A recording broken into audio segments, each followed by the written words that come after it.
No, he used to, even though he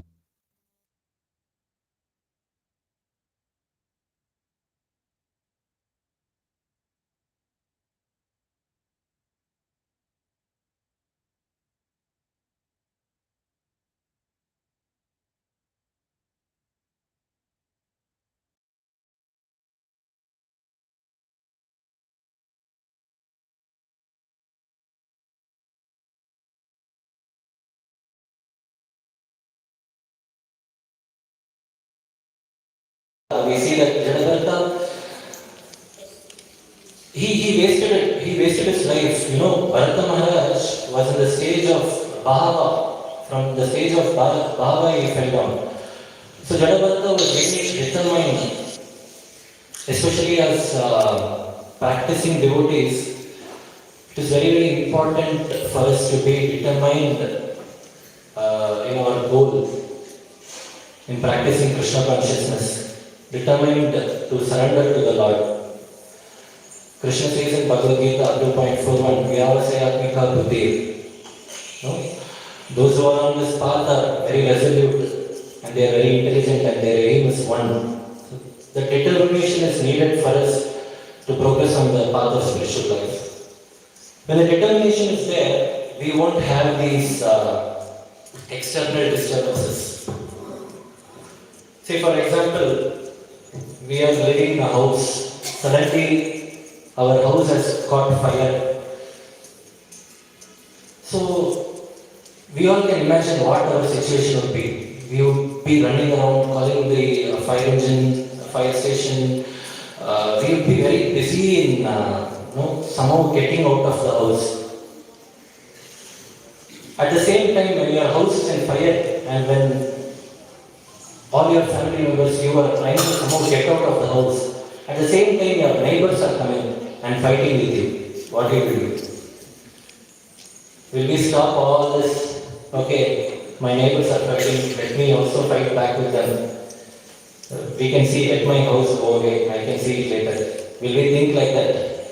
Any intelligent person, because the higher purpose is somehow to save ourselves, get out of the burning house. So we won't bother. So Acharya says that is the kind of determination we should have when we practice spiritual life. We should not pay much of attention to the external disturbances that will just come and go.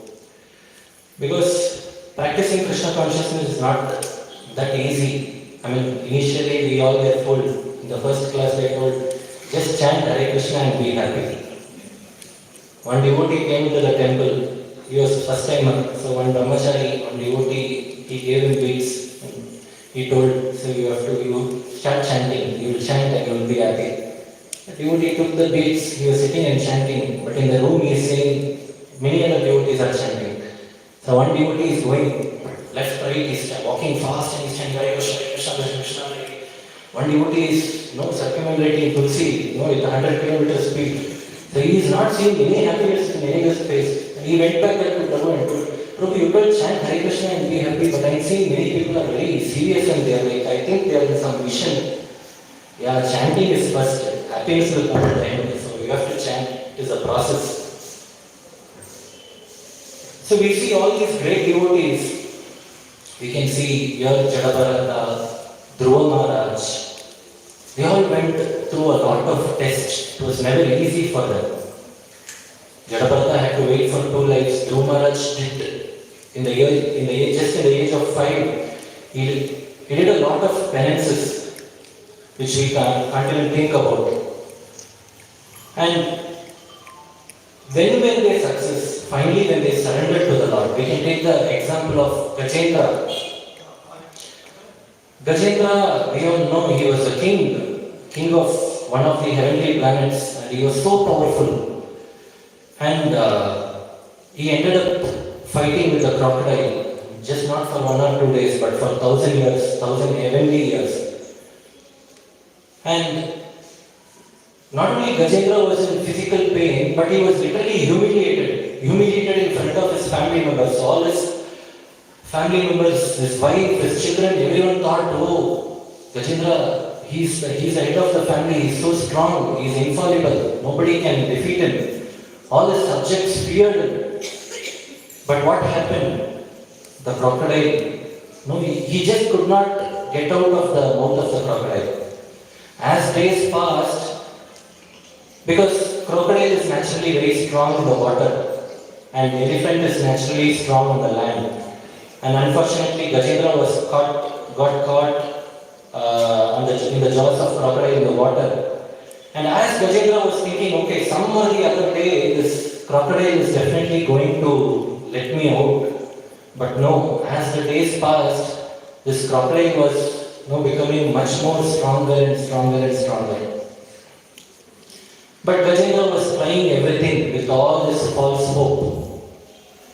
This is what our exact condition in this material world. We are compared to Gajendra and the crocodile is compared to Maya. The crocodile of Maya is never going to let us free. No, it is. We might have a lot of false hopes, but no matter what we try,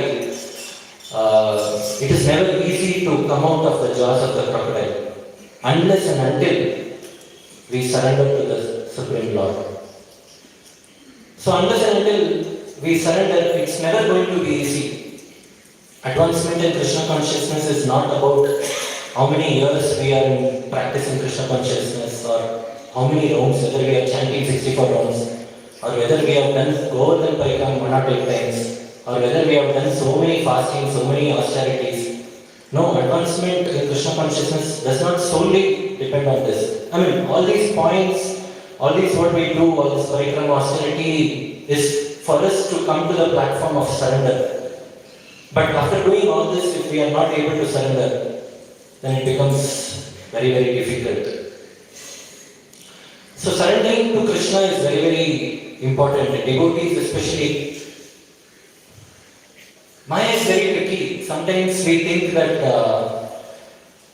even when we are going through the hardest of difficulties, sometimes we think that, okay, at some point or the other, our problems are going to be solved.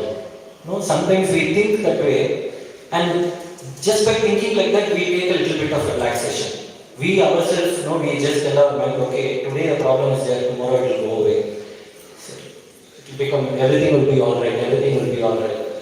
So thinking by that, we will get some relaxed, we'll get relaxed. So that itself is a trick played by Maya. But no, Maya is not going to lose. Just like Krishna is eternal, Maya is also eternal. After all, Maya is the external energy of the Lord. In fact, this crocodile will exist even when the cosmic manifestation is annihilated. During the night of Brahma, the cosmic manifestation is completely annihilated and all these living beings are put into sleep mode. And only Krishna is awake during that time. And it is said, along with Krishna, even this crocodile is awake. Which means Maya is awake. Even in that sleeping state, we are under the clutches of Maya. And next day, Brahma wakes up, we also wake up, crocodile also wakes up, and again we are put inside the jaws of the crocodile.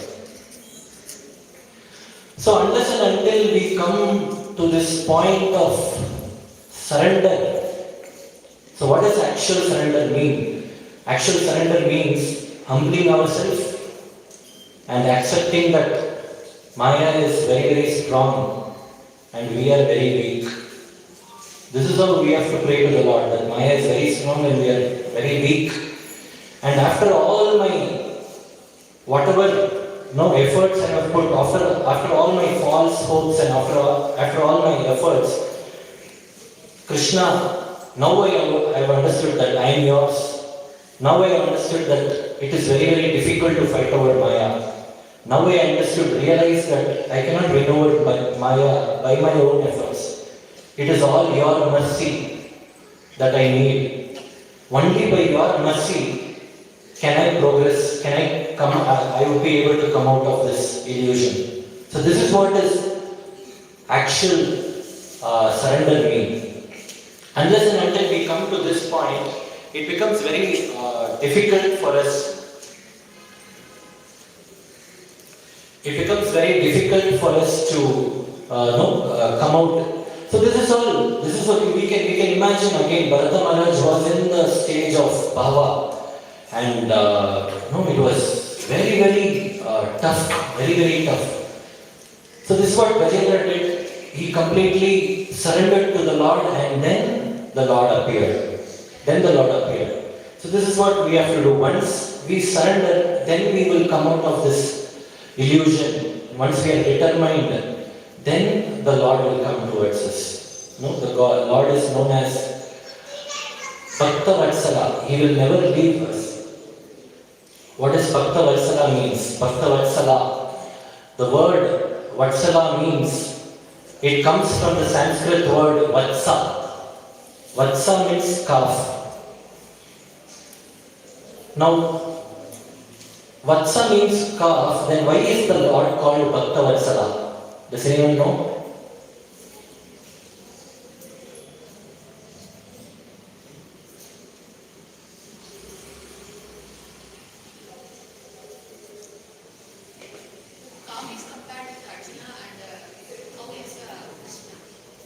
Calf is compared to Arjuna and cow is, you are almost there, yeah, but little more.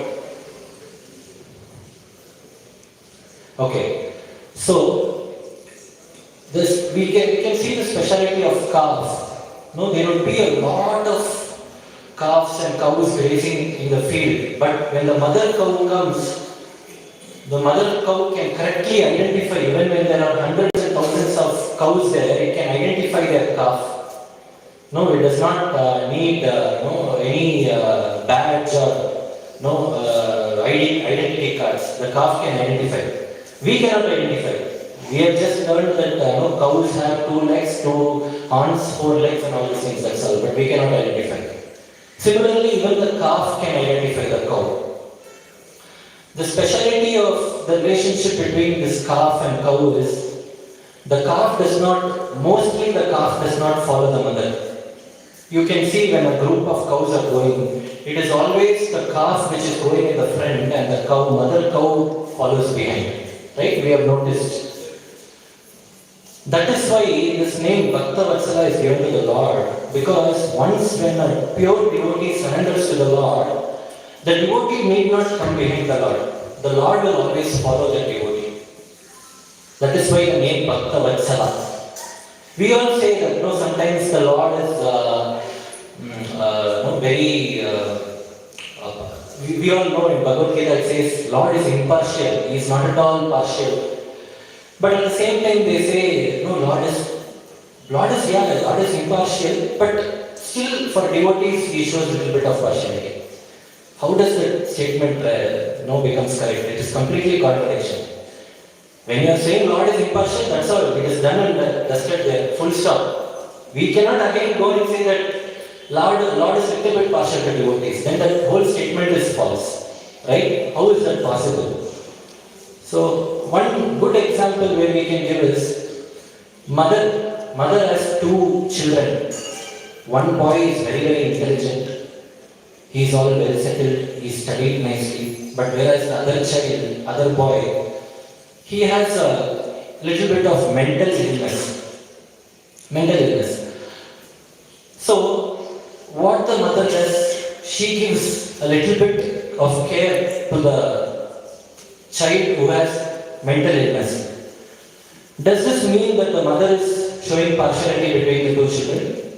No. Mother equally loves both the children. But mother knows that the elder son is intelligent, he is able to take care of his own needs. I don't have to feed him. But she knows the boy who is the child who is mentally ill is, I have to give him an extra care because he cannot do things on his own. Why is that?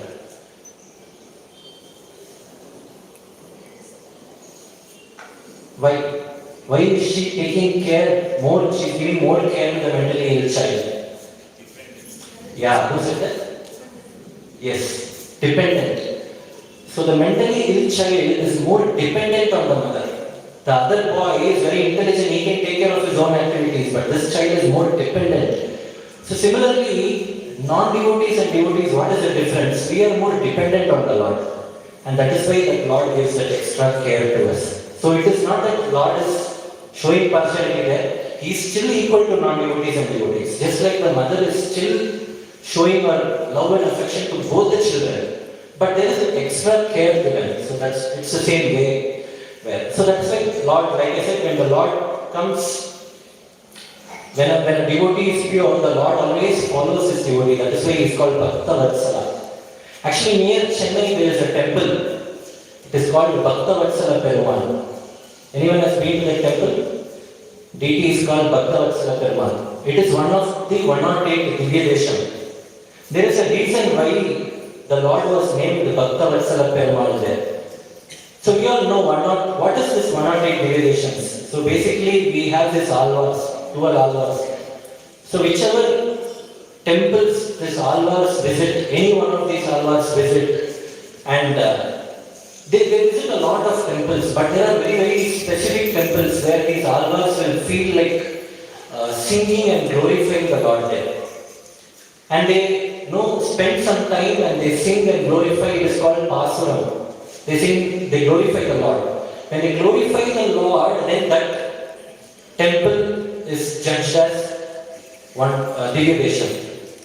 Like that, we have 108 Divya Deshams, 106 is here in this material world, and 2 more are in the upper planetary systems. That is, one is Kshirasagara and the other one is Vaikuntha. So one day what happened, one alvar called Tirumangai alvar. Tirumangai alvar was visiting, temple by temple he was visiting. So he reached to this temple, which I said, Bhakta Vatsala Perumal temple. That time the Lord was not yet called Bhakta Vatsala. He visited to this temple. But by the time he could visit the temple was closed. Darshan was closed, and so what this Tirumangai alvar thought is, okay, the darshan is closed now, so it's getting late for me, I have to move on to other temples. So he just left the temple without singing any pasuram. So what happened? Next day, Mahavishnu was lying down. So he got up. When he woke up, he seen Mahalakshmi is not there. Generally, Mahalakshmi massages the feet of Perumal, and that's how she wakes him up. How many of you are here wake up your husband like that? I think most of you are doing it, right? Yeah. So, Mahavishnu thought, where is Lakshmi? Just like any other husband, Mahavishnu thought, she was fine till yesterday night. What happened all of a sudden today morning? So he seen Mahalakshmi is not there. Then he saw she's sitting somewhere in the corner and she's crying. Then Vishnu, Lord went and asked, what happened? You were all good till yesterday night, but what happened suddenly? Then Mahalakshmi told, you keep sleeping simply like that. You are fit for nothing. No, what happened? Tell me. Then Lakshmi says, see, you saw yesterday that Tirumangai alvar came and he did not sing anything. He did not sing anything in our temple, he just went away. So what is the issue? Don't you know that only when he comes and sings it becomes a Divya Desham? So, but how does it matter for us? Because Divya Desham, all these things are for devotees. How does it? No, all that is not possible. This is a prestige issue for me. First you go. So, Mahalakshmi is indirectly saying, no, without you go and bring him, there is no entry in the house. So he had to go. Suddenly he took his vehicle. Which vehicle? Kia. Not Kia, yes. So he took Gavadadev and he is going in search of this Tirumangai alvar. So he is going and somehow he was able to see Tirumangai alvar and he is asking Tirumangai alvar, please, I think you came to the temple yesterday, somehow you missed. And Tirumangai alvar, he said, yeah, I missed, what should I do now? Can you please come back and sing? Then that alvar, he started showing demand. No, I can't come. I once said, your temple was closed, so that's not my problem. I have to go to many other places. That's all. It's a relationship between the pure devotees and the Lord. We cannot understand that.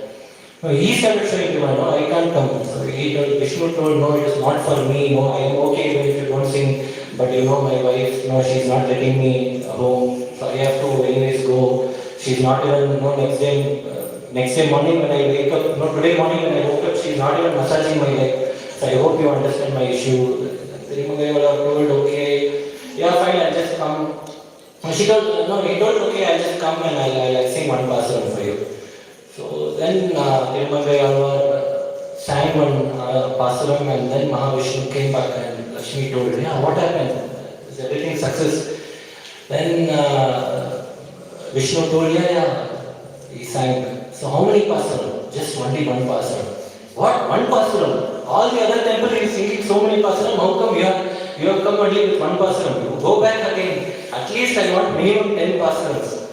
Then Mahavishnu again goes behind Alvar, and then he requests again, and he sings. Alvar sings many songs, and then Mahavishnu comes. So then the temple became to be known as Bhakta Vatsala Perumal. Perumal means it's the Lord's name is called in Tamil. So here the Lord goes behind the devotee. He goes behind the devotee, and because of their purity and sincereness. So this is what is that unique relationship between the Lord and his devotees. So that it is very difficult for us to understand. So this is what Krishna does. So we have to surrender to the Lord. You can see even the case of Arjuna. The Lord was very much attached to the Pandavas. So he used to, all the Pandavas were very dear to him, but Arjuna was very, very, very dear to the Lord. And in fact, he went to the extent of taking the most menial service. It is said that that's the most menial service that was done by the Lord. Which one? Yeah, chariot driver. So, see, we all know chariot driver. Some may think, why is chariot driver such a menial service? In a general scenario, in those days, the chariot driver, whenever the king or someone is sitting in the back, because he is completely focused on the war or whatever it is, he cannot take his eye from the war field. He has to be always concentrated there. So what he does is, sometimes he uses his leg to, if he has to take a right direction, he just kicks with on the right side of the body of the charioteer, and so that the chariot driver takes the right, or sometimes he kicks the left, then he has to take left. So you can see that is why in those days this charioteer or chariot driver is considered to be very, very menial services. Very, very menial. And that is why the Lord, it is said that he took that service and 18 days, just not 1 or 2 days, 18 days. And Arjuna did not even give driver butter. All the 18 days he was there with the Lord, and finally he told, okay. And finally Arjuna also, he took claims that because of my heroics, I won the battle.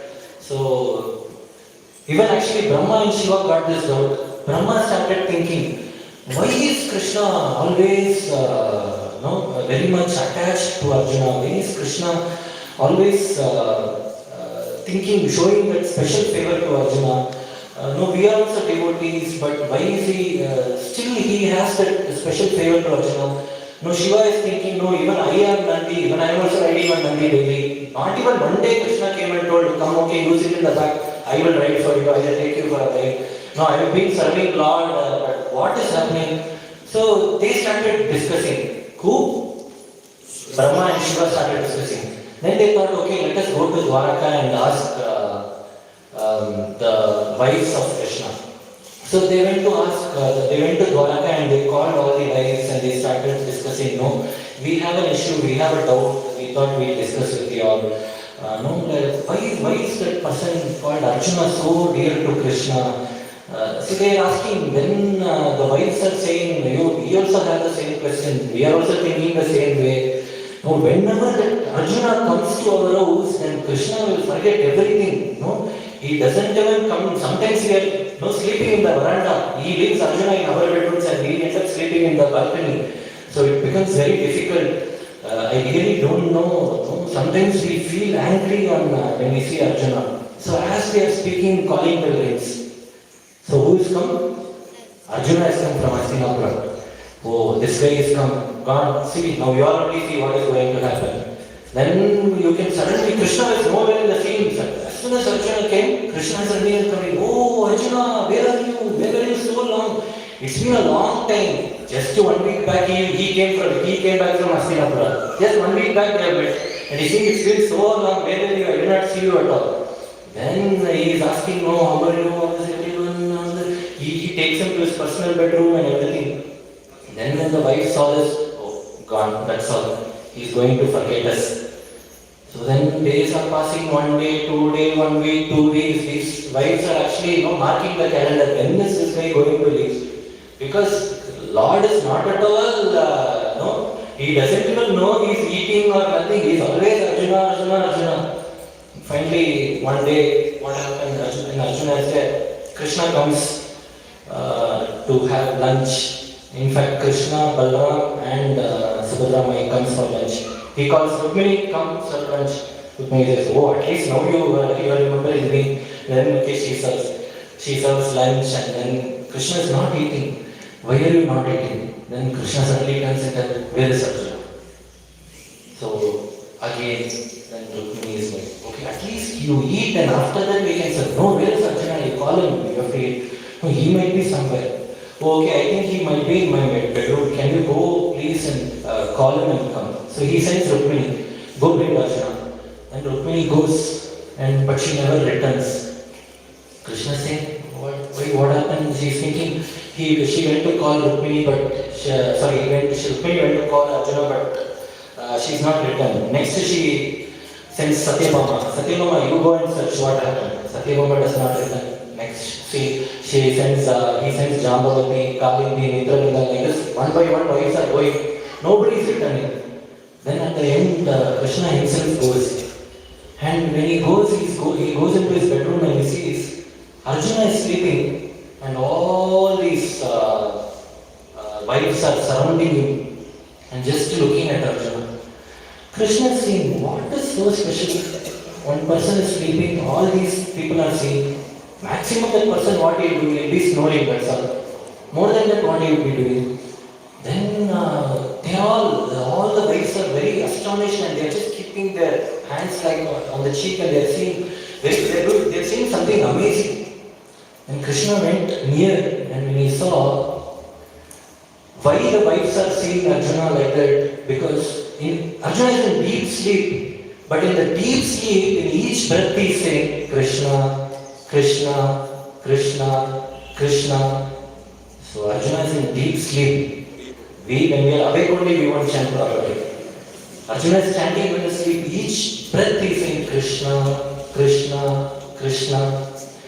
And they went even more near and they are saying, from each pores of his body, Krishna Nama is coming. Krishna, Krishna, Krishna.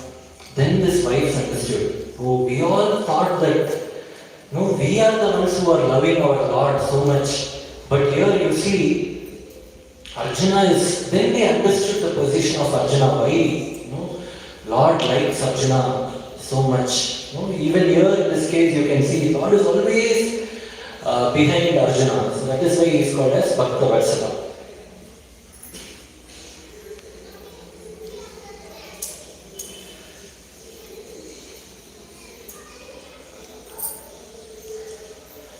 So,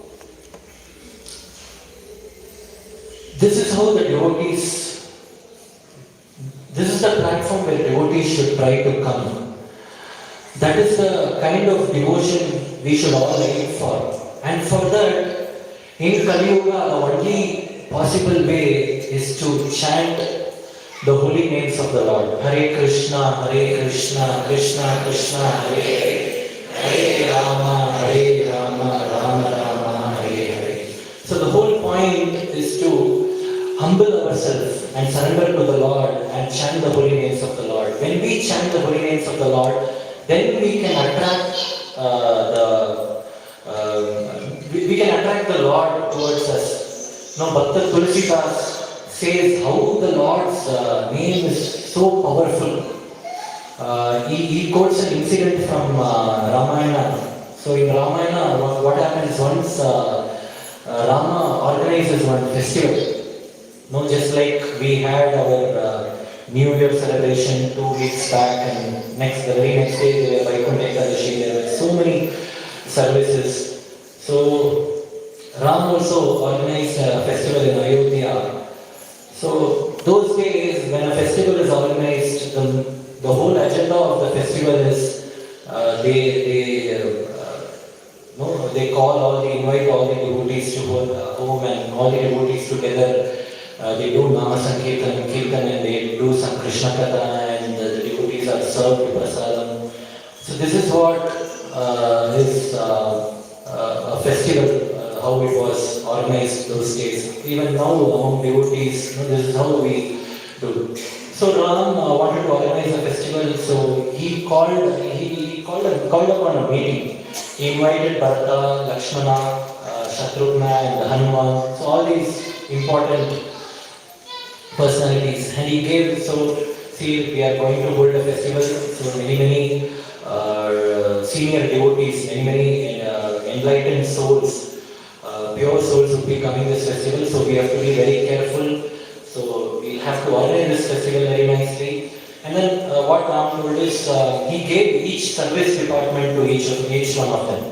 So he called Shatrugna, you come.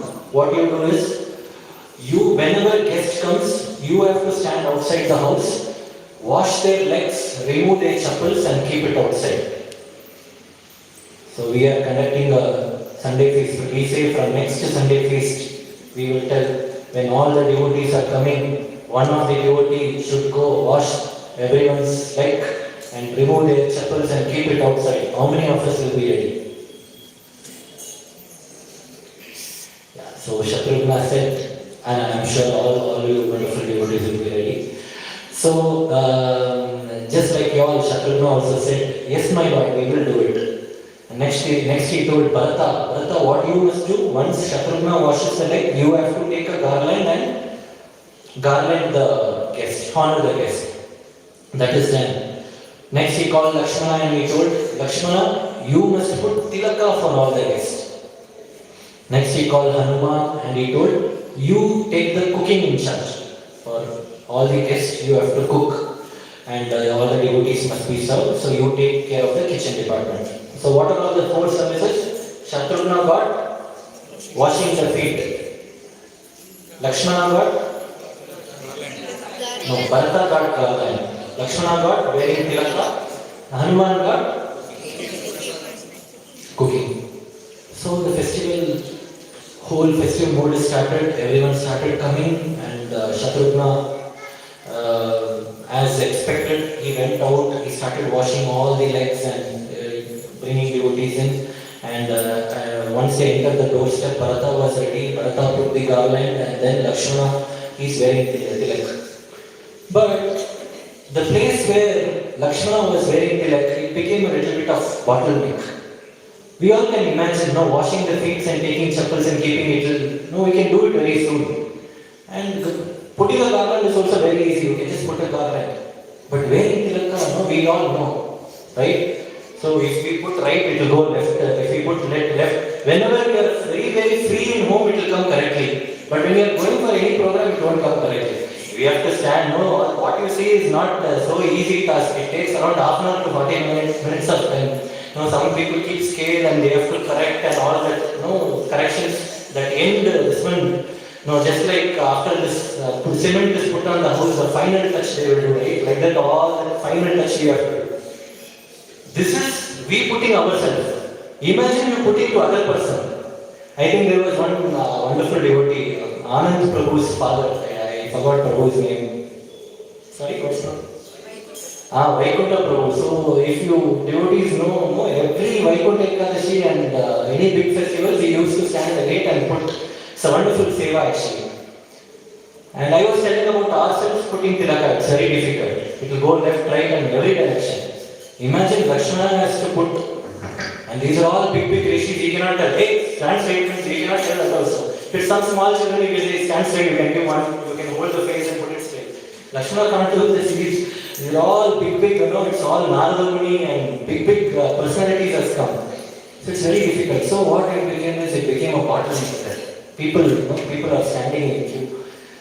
Then what happens? Enters our main character, Narada Muni. Narada Muni comes with Bhrigu Muni.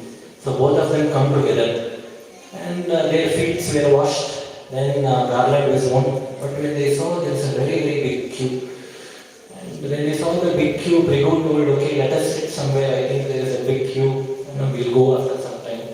And Bhrigu Muni started meditation. He closed his eyes and started meditation. Narada Muni, as we all know, he is always in chanting mode. He was chanting Narayana, Narayana, Narayana. So someone noticed these two personalities, Bhrigu and Narada Muni, waiting, and they just somehow went and told Lakshmana that Lakshmana, you see that these two are waiting. So it doesn't look so good because they are so big personalities. You somehow go and attend them first. Then Krishna says, he was wearing tilak, he told, okay, you people wait here, I'll just go and wear tilak, put tilak for Narada Muni and come. So Lakshmana comes and he's saying, he sees Bhrigu Muni and Narada Muni sitting. So he goes to apply tilak for Bhrigu. Narada says, stop, what are you doing? No, I am applying tilak. Can't you see, he has closed his eyes. Can't you see what is he doing? Yeah, he's sleeping, right? He is not sleeping, he is doing meditation. So he said, don't disturb me, he'll get angry and he'll curse you. Oh, then what should I do now? I am there, now you put for me. Then Lakshmana takes the tilak and puts tilak for Narada Muni and he gives dakshina also. Yeah, I just missed to say one thing. So along with tilaka, Lakshmana has to give that dakshina also from him. So that initial gift, welcome drink, what we say. So those days it's not welcome drink, it's like dakshina. So he has to give that. So Narada Muni took tilaka, took that dakshina, and later he says Lakshmana that, okay, you go. No, but Bhrigu Muni said, it's okay, when he wakes up I will send it to you, you go. Okay, fine, Lakshmana, so he goes. Then Narada Muni is with the tilaka and dakshina now. Bhrigu Muni comes out of his meditation, he opens his eyes and he sees Narada Muni says, then Bhrigu Muni says, no, what happened, Tilak? Did you go there? Yeah, you did not get? No, you are right not get. You are in, I was in meditation. See, I got Dakshina also. Dakshina also. You did not get? See, this is the problem with this Lakshmana. No, he is brother of Rama, all that is correct only, but this is his character, this is the problem. No, he will do some or the other thing like this. So this, when Bhrigu Muni heard this, Bhrigu Muni got angry. How come, that at least if both of us he did not put, that is somewhat understandable. But Narada Muni is having, I am not having. So he calls, who is organized this festival? Call him. So somehow Bhrigu Muni shouts and everyone's attention goes towards Bhrigu Muni and somehow they have come to know that, okay, there is some issue now. Then they go and call Rama. Rama runs and comes. Someone goes and tells Rama that, like, see, Bhrigu Muni has got angry and he is calling you. Rama is running and coming. He is a supreme personality of God. Somebody is calling him and he doesn't even have to turn his attention towards him. But you can see here he is running and coming. So this is how he feels. He pays each and every small attention to his devotees. He is running and coming. Bhrigu Muni is telling, no, they have offended me. So Rama says, what happened? And he says, see, your Lakshmana has put tilaka for Narada Muni, but he is not put for me.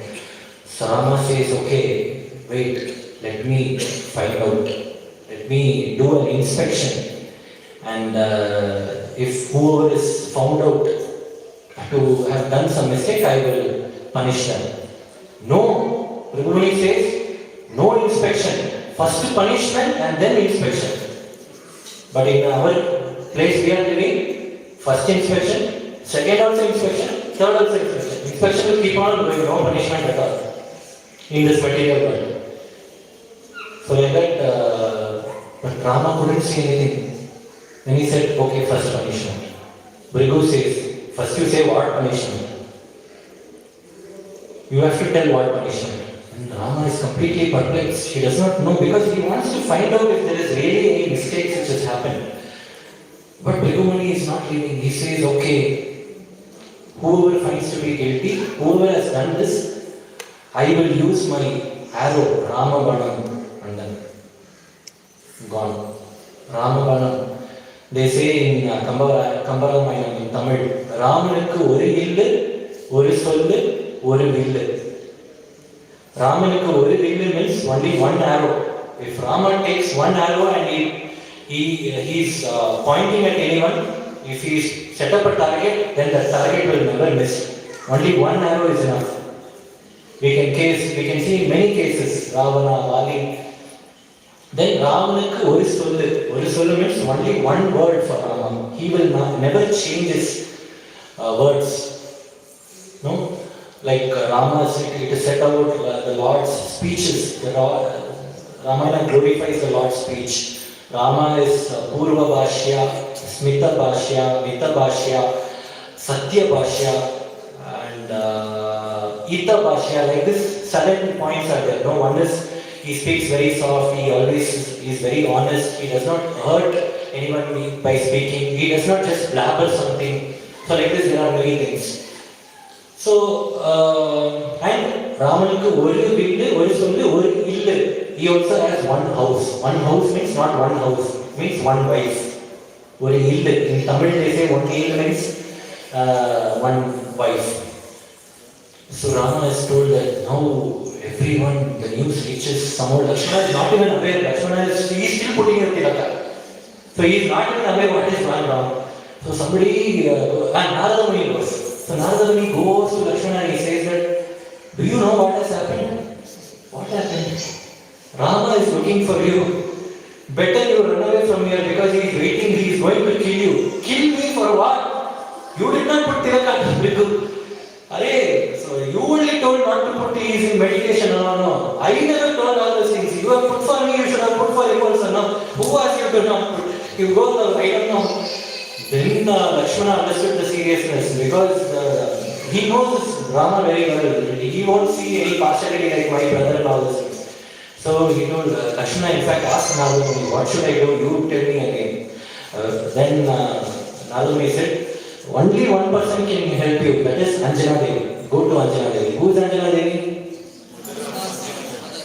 Anjana, Hanuman Swami's mother. So Anjana, Lakshmana goes to Anjana Devi and he says, like this, I have been put into a trouble, you have to somehow save me. Anjana Devi calls Anjana. Anjana is busy cooking, he also does not know what is happening. He is all taking care of. So she calls Anjana and Hanuman comes and then he says, see, you have to help Lakshmana, he is in a trouble. What happened for Lakshmana? He was fine, no, he was wearing tilaka. No, Lakshmana is very soon going to be attacked by Rama's arrow. Hanuman, as soon as he heard this, whose arrow? Rama's arrow. You give me any other weapon, if it is any other weapon, I can go and serve anyone else in the world. But Ramabanam I cannot stand. Because after all, he is my Lord. So first thing is I cannot stand and I cannot fight against Rama. Second thing, it is Ramabanam. Even if I fight, I know what is the result. So I don't know, I can't help. Anjana Devi said, no, you have promised me that you will help. You have to do something or the other thing and you have to help Lakshmana. Then Hanuman also doesn't know, he is just shaking his head. He does not know what to do. Then Rama is coming, Rama is calling. Then Krishna understood. The only way is to surrender. Nothing else. He can't go and tell that no, all those things. So he just went and bowed down his head and he stood in front of Rama. He did not even speak. He did not even try to justify things. He just stood. Then Rama takes his arrow and Hanuman is again coming and he falls in the feet of the Lord and he is trying to explain, no, it is not the mistake of Lakshmana. No, it was, he was not at all aware, it was actually, he just explains the entire thing, how Narada Muni was the one who told not to wear tilaka and all those things. Rama said, no, whatever you say is correct, but no, I have given a word, I cannot change it.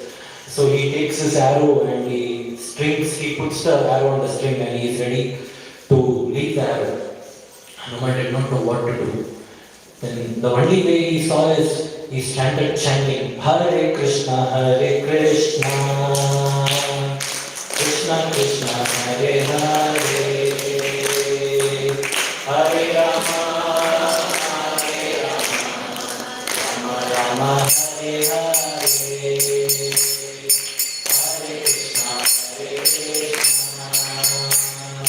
Krishna Krishna, Hare Hare, Hare Rama, Hare Rama, Rama Rama, Hare Hare. Like that he started chanting. As soon as he started chanting, there was some current waves passing in Rama's body. Because Hanuman fell onto the feet, he was holding onto the feet of Rama and he was singing. As soon as he sang, the Lord is all, he was aiming the arrow at Lakshman, everything started shaking. So one side Hanuman is chanting, one side Ram is aiming, other side Brigumani, shoot him, he is telling Brigumani, shoot him, why are you waiting? Shoot him fast. So Hanuman is chanting, as soon as Hanuman is chanting, all the devotees here started chanting Hare Krishna, Krishna Krishna, Hare Hare, Hare Rama, Hare Rama, Rama Hare Hare. I want to drink some water so this way video. So Rama's body started trembling, and everyone knows Rama's arrow is never missed a target, not even once, not before, not ever. So not before, not again. It's never happened. Hanuman is chanting. Rama started enjoying the names. He started enjoying the kirtan. He is still aiming, and this is shaking, but his focused attention. His eye is looking Lakshmana, everything is focused, but somehow his heart is hearing that kirtan. After some time in that kingdom, everyone could hear some melting noise. When we see this gold and all is melted, when you go to the jewelry shop, the gold is melted, there is some small, kind of this stream flowing noise coming. So everyone could, because this complete silence and kirtan is going on, and breaking the kirtan, they could see melting noise. And Acharya says that actually the Rama's heart was melting, and that was the noise which was heard. Melting. Rama still, he does not want to leave the arrow, he does not want to leave the place, he's just listening to the kirtan. But on the other side of Brigu, shoot! Because of this Brigu's torture, what happened? Rama left the arrow. Arrow went. What happened? Arrow did not hit Lakshman. It went to the next house, some coconut tree, and 4 or 5 coconuts fell down. Nothing happened to Lakshman. So that is how Lord's name is so powerful. It actually saved. Lord is ready to give up his personal honor. Rama means one banam, one arrow. He was ready to give up when his personal honor was lost there for his devotees and for the holy names. And that is how the holy names is so powerful. And that is why in this Kali Yuga, this is the only mantra which can be chanted, which is Hare Krishna, Krishna Krishna, Hare Hare, Hare Rama, Rama Rama, Hare Hare. So as long as, that's why this is called as the Maha Mantra. See, there is a difference between mantra and, I'll just conclude everything else. There is a difference between mantra and Maha Mantra. What does mantra mean? Mantra means two meanings. One is, mantra is a sound vibration which is used for controlling the mind. Man means mind and tra means to control. Externally, mantra is also called any sound vibration which is coming from the upper planetary systems, which is out of this this world, which is coming from the spiritual world, that is called mantra. Any mantra is made up of three constituents. Any mantra is made up of three constituents. One is bija, second one is nama, third one is nyasa. Any mantra is made up of three constituents. This is very important. Why Hare Krishna is called Maha Mantra? First part is bija, second is nama, third one is nyasa. All these three put together is called a mantra. What does bija means? Bija means the seed of the mantra. Which means, for example, we say Om, Krim, Shrim. These are all called the bija mantras. For example, we say Om Namo Bhagavate Vasudevaya, Om Namah Shivaya, Om Narayanaya. Now, Om Namo Bhagavate Vasudevaya is a mantra. In that Om is the bija mantra. The middle part is Nam, on whose name the mantra exists. Om Namo Bhagavate Vasudevaya. On whose name the mantra exists? Vasudeva, Krishna. So that is Nam. Nyas. Nyas is the rules and regulations for which the mantra needs to be chanted. So I repeat again. Bija is the bija mantra, seed of the mantra, which means Om, Krim, Shrim. When you sit in a homa, you can see devotees, they say a lot of these mantras. Nam is on whose name? When you say Om Namah Shivaya, Shiva is the Nama there. Nyas is the rules and regulations for that particular mantra. Whichever sound vibration has all these three is called a mantra. Out of these three, the middle part, Nama, is more powerful. Now, whichever mantra does not have bija, does not have nyasa, which has only Nam, Nam and Nam, that is called Maha Mantra because it is very, very powerful. Hare Krishna, Krishna Krishna, Hare Hare, Hare Rama, Rama Rama, Hare Hare. Hare is Lord's name, Rama is Lord's name, Krishna is Lord's name. We are not using any Om, Krim, Shri, so there is no bija mantra. And Hare Krishna mantra does not have any rules and regulations. Understand? All other mantras like Gayatri mantra, everything, they have to be recited only by Brahmins and you should take bath and Sandhya and time. So many regulations. Hare Krishna, like I said, they say chant and be happy. In the same class, second thing what they said, you can chant anytime, wherever you want. This is what you could have heard in our Bhakti Rikshas. Yeah, that is true. You can chant anywhere, anytime. There is no nyas. So that is why this Hare Krishna mantra does not have bija and nyasa, only nama, nama, nama. And because this nama is the most powerful part of that all three things, that is why Hare Krishna mantra is very, very powerful. That is why it is called as Maha Mantra, and especially we all know why that mantra is specific at the age of Kali. It was given by Chaitanya Mahaprabhu himself, and then Srimad Bhagavatam it is confirmed. So that is why all of us should chant the Hare Krishna mantra. Hare Krishna, Krishna Krishna, Hare Hare, Grantaraj Srimad Bhagavatam ki jai, Srila Prabhupada ki. I think it's late. It's 9:45 is what's supposed to end, so I'm not taking any questions. In case someone has any questions, maybe we can have it later. Or maybe if there is only one question at max.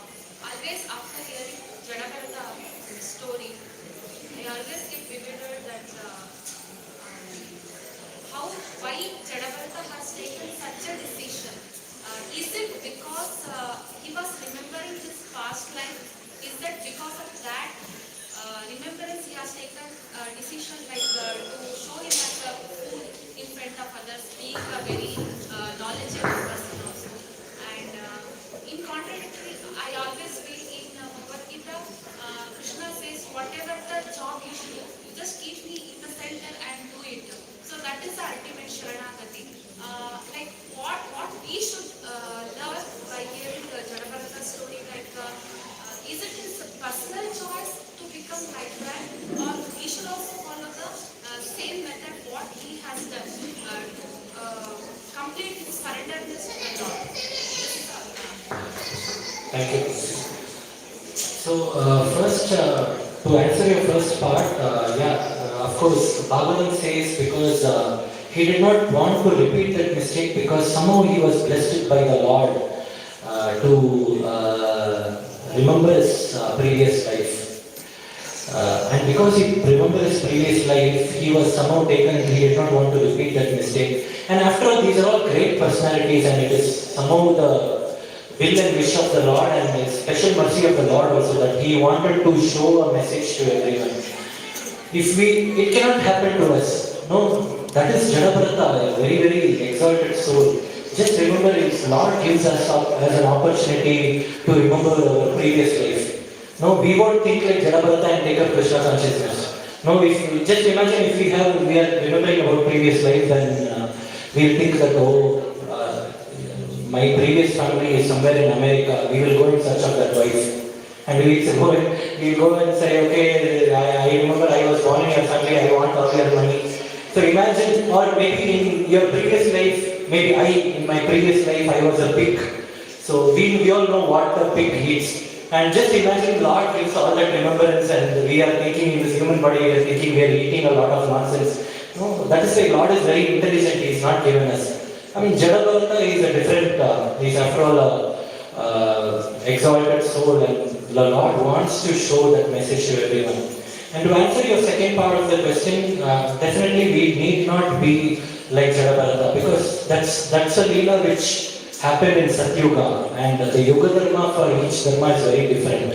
In Satyuga, people used to live for 1 lakh years, where they had a lot of time for meditation, chanting. They used to just sit and meditate for thousands and thousands of years. We see Dhruva Maharaj at the age of 5, he used to stand in one leg. Even Hiranyakashipu, he meditated for so many years. So that's not possible for us. That's why in Kali Yuga, the method is very, very simple. Chaitanya Mahaprabhu is given us the simple way of chanting the Hare Krishna Mahamantra. And Prabhupada has also made it very, very simple. Like you said, no, we can continue. We don't have to leave our homes and go to Himalayas, or we don't have to do so many other activities. We can, if you are a student, you sit and study. You are a householder, you do household activities. You are a family man, look after the family. But in everything, you bring Krishna to the center. Just keep Krishna in the center and then do all your activities. So that is what is recommended. And Prabhupada has made it very, very simple. He just says, chant 16 rounds, follow the 4 regulative principles, attend Mangalarti, chant, dance, eat prasadam, take association of devotees, read the books, read my books. And if you do it very simple, he has kept it very, very simple. If you do all these things, I'll make sure that I'll take home. I remember one of during Rompal Maharaj's Vyasa Puja, I don't know, someone shared this. In West there was some Mataji and Prabhuji, both were husband and wife, following devotees. They were not very senior devotees, but they are practicing devotees. But somehow Mataji left her body at the early age. She left her body, and this Prabhu there was Prabhupada's Vyasa Puja, some ceremony which is going to appear, and this Prabhu was always thinking, I should somehow glorify Prabhupada, what should I do? And one day that Mataji came to that Prabhu's dream, and she said, you go and declare to everyone, whatever Prabhupada told is very, very true. I am here, I am seeing everything in the spiritual world. So whatever Prabhupada is seeing is, whatever Prabhupada has told is true. All you have to do is only follow the instructions of Prabhupada. Just chant 16 rounds, follow the 4 regulative principles. So then the devotee was really shocked, and these are all real-time confirmations where we don't have to too much think about big process about meditation, dhyana, ashtanga yoga, all those things. Just in simple chant 16 rounds, follow 4 regulative principles, take the association of devotees, and follow Krishna consciousness, and make this.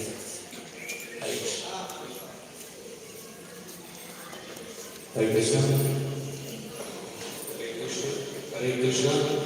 Shri Chaitanya Mahaprabhu ki jai. Thank you very much, Prabhu. We always expect a lot of Arambal pastimes whenever you come in. You'll be satisfied. Few points we try to write down. Firstly, very, very warm welcome to nice crowd here. Opens work, everything. So we have a large crowd already.